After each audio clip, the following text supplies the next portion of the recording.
Dear friends, this is Nishant Rastogi and you are watching CNRI.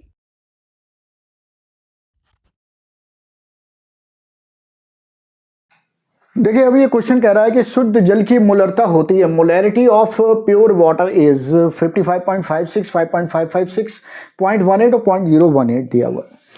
यहाँ पर जरा देखिए, यहाँ पर कोई सॉल्यूट आपको नहीं दिया गया बल्कि शुद्ध और पवित्र जल दिया गया है। आपको क्या दिया है? प्योर वाटर दिया गया है।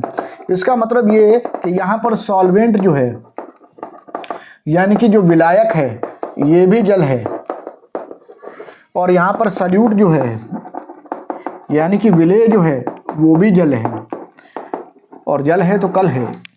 तो चलो भाई इसको कैसे सॉल्व करेंगे। तो देखो, अगर मैं मोलरता की डेफिनेशन लिखता हूँ, अभी मैं इंग्लिश में भी लिख रहा हूँ, तो वो ये होती है कि 1 मोल विलेय को 1 लीटर विलयन में घोला गया। मीन्स मोलैरिटी जो होता है इक्वल टू होता है नंबर ऑफ मोल, मतलब कि मोल विलेय को जो होगा वो 1 लीटर विलयन में घोलेगा। Number of moles of solute in 1 litre of solution. ठीक, मतलब कि विलेय के मोल जो कि 1 लीटर विलयन में घोले गए वो उसकी मोलरता है। अगर 1 मोल घोला गया तो 1 मोलर होगा, 2 मोल घोले गए 2 मोलर होगा, इस तरह से हो जाए। चलो भाई, मोल मैंने कहा भाई किसके? सॉल्यूट के, विलेय के मोल। तो विलेय है क्या? विलेय जल है। विलयन क्या है? विलयन भी जल है।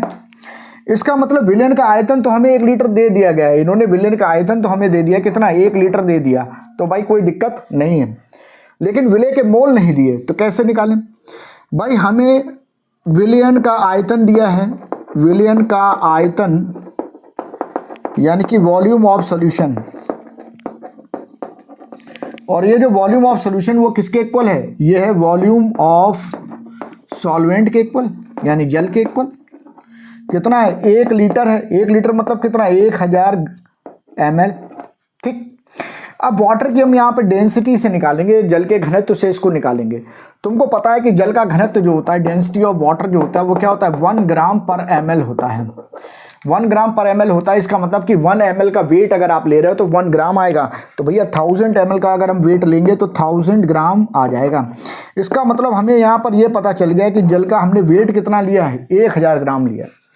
अगर 1000 ग्राम जल का वेट लिया है तो जल के मोल हमारे पास आ जाएंगे। ये क्या हो जाएगा? वेट बाई क्या हो जाएगा? Molecular mass. वेट कितना है? 1000 है, और मॉलिक्यूलर मास कितना है? 18 है। जल का मॉलिक्यूलर मास कितना है? 18 है। ये वैल्यू 1000/18 अगर आप लाते हो तो ये वैल्यू 55.55 आती है। समझ रहे ना? यानी यहाँ पर हमें जल के मोल जो पता चल गए वो कितने मिल गए? 55.55। चलो भाई मोलैरिटी का फॉर्मूला लगा। तो मोलैरिटी का फॉर्मूला क्या है? Number of mole of solute by volume of solution in litre. ठीक है ना? यानी कि विलेय के मोलों की संख्या बटे विलयन का आयतन लीटर में।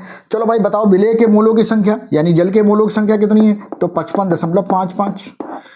जल का लीटर में आयतन मतलब विलयन का लीटर में आयतन कितना है? तो 1 लीटर, यानी आंसर आ गया कितना है? 55.55 मोलर। ठीक है ना? तो जल की मोलरता जो आएगी वो ये आ जाएगी। ए ऑप्शन जो होगा करेक्ट हो जाएगा। 55.5555 ऐसे करके आता है, तो यहाँ पर 55.56 इन्होंने लिख दिया। ठीक है, तो आंसर ए करेक्ट आंसर हो जाएगा।